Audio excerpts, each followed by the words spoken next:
Welcome to Heaven Glimpse. If you're new here, I'm glad to have you. My name is Shedi, and I share the stories of people who have had near-death experiences and seen what's beyond this life. These videos are meant to bring hope and show that there is life after death.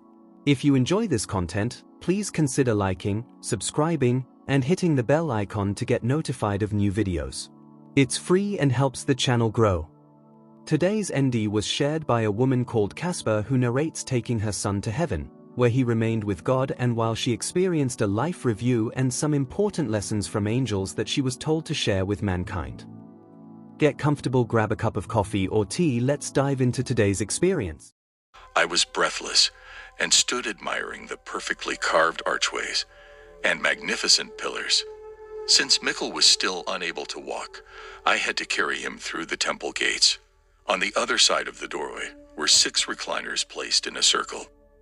Somehow, I knew they were especially handcrafted for people who could not sit up unassisted. After placing my son into one of the chairs, I left the area. I still can't remember where I went or why, but when I returned, Mikkel had vanished. I am not sure how much time elapsed before my attention was drawn towards a tall, thin man dressed in a dark suit, wearing black framed glasses. He was standing alone next to the recliner where Mikkel was last seen, observing me. After asking if he had seen Mikkel, the spirit graciously explained to me that Mikkel was with God. Before departing, the spirit shared some encouraging news. Extending his hand towards me, I could see that it held a small white piece of white parchment paper, neatly folded in 2. Once opened, the words, Acts 3, verse 1 through 8, were clearly visible. After experiencing the power of standing in the white light, feelings of love and understanding flooded into my being. Any fears I developed during my lifetime were removed. Following several minutes of silence, an unknown voice inquired, "What have you done with your life?" Sadly, I heard myself say, "Nothing. I have wasted the entire 47 years. After choosing to return to my earthly body, I had to review all of my actions that were unkind towards others. Because of my religious upbringing, I always believed that when we die, we would be punished. Unfortunately, I was just never sure about the severity of what wrong meant in heaven's terms. Contrary to my belief system, the light never judged me. I was made to judge myself. Another important part to my life's review demanded that I feel the same emotional pain others felt whenever I hurt their feeling with actions or words. By seeing other people's hearts and knowing how they were affected, it caused me to feel remorseful and ashamed. Thankfully, after the experience ended, the light granted me the understanding I needed, and my soul found forgiveness. Before returning to Earth, angels escorted me to a higher place and taught me additional lessons for me to share with other people. First, there is no such thing as time. It is man-made and self-imposed. Second, we are all brothers under the skin, and we all exist under the hood of one God. I was shown how people waste precious time fighting over what name to call God, when instead they should be acknowledging His existence and realizing that He wants nothing but the very best for us. Third, we are all connected as one spirit. We think that we do not have any responsibility to a stranger because we do not recognize them, but we do.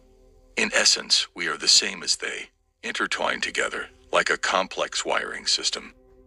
This is why that old familiar phrase, "What goes around comes around," rings true. When my NDE came to an end, I understood how what we do in this life might injure others and how we will be held accountable. Theoretically, if being cruel made another person fail to complete whatever job they were sent here to do, we will have to complete that task for them. That is why we often hear others say, "I feel like I have lived 5 lifetimes." My 4th lesson was never to judge another harshly. In heaven, we get the privilege of seeing another person's heart as God would see it, so we can understand how someone might react differently than we would to a particular situation. In one scene, I observed someone very standoffish. After looking into their heart, I saw how they had been injured spiritually and acted harshly towards others out of fear. This knowledge made it easier to understand that not every action from another was about me or towards me. Sometimes it was just about them. My final heavenly lesson taught me that all of our prayers are answered within seconds of being heard. Although it can seem like several months or years before they are answered, heaven does hear us immediately. Since time is man-made and self-imposed, it does not exist in spiritual realms. In the future, anytime you need a prayer expedited in man's time, remember to recite Psalms 69 and 70. They are our 911 to heaven. The angel communicating with me taught me how we are 99.99% emotion, and how every decision we make is based on fear. A good example would be, if we do not work, we do not eat. Reading this, you would probably agree that it is a fact of life. It is even biblical. However, the point that I am trying to make is that we do not work because it is the right thing to do, and because God's word says that we should. Most of us work out of our own fear of being hungry, homeless, or not being able to keep up with the Jones. Consequently, by living day to day in fear, it provides us with different motives for working and living other than the ones God has planned for us. Although attractive at first, this type of behavior can often lead to our downfall.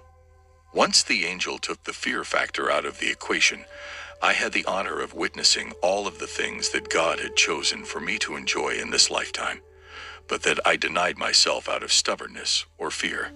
The experience helped me understand why God encourages us to place our personal feelings aside and live by trusting and believing unconditionally in Him.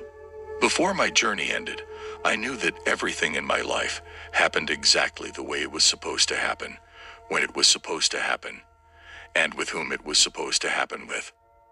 Confident and armed with this new and exciting knowledge, I awoke in the ambulance, scaring the medics half to death. In the end, my NDE and talking with the angels enabled me to be at peace knowing Mikkel was alive and well. He may have shed his physical body, but his spirit was alive living in heaven with God. That does it for today's experience.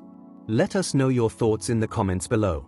Until next time, stay safe and be blessed.